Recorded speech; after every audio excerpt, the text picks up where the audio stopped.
I'm not blind to the fact that people are frustrated with our party and frustrated with me. Things have not always been easy.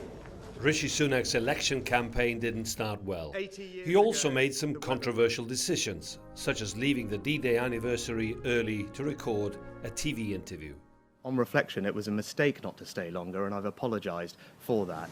He had a warmer reception in Italy as he escaped a difficult campaign. But then more problems, as it emerged that some Conservative candidates and party officials had placed bets on when the election would be called.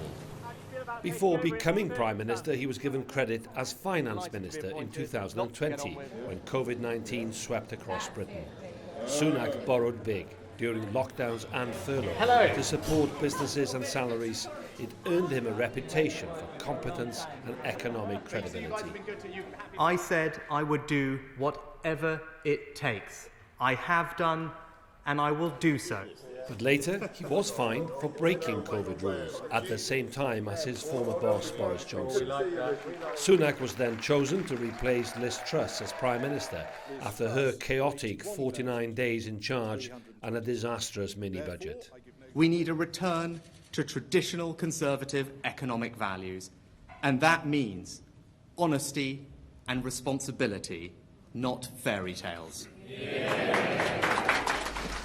With the signing of the Windsor Framework, he improved relations with the European Union.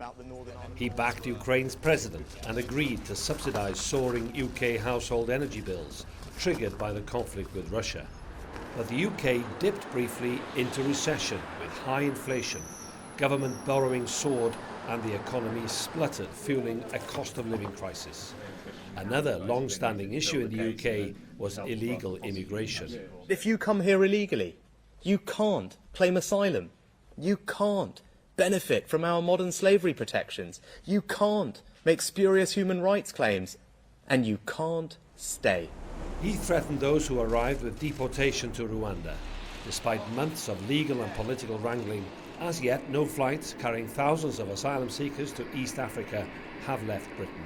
These flights will go come what may. No foreign court will stop us from getting flights off. Rishi Sunak leaves office a relatively young man, but with his political legacy tinged with taking control at a time of turmoil.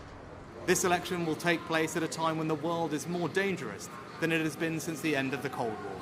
14 years in power leaves the Conservative Party divided and in need of rebuilding its support base. His leadership failed to stop chaos within his own party, or the British public voting him out of office. Yolo Abda with CGTN, London.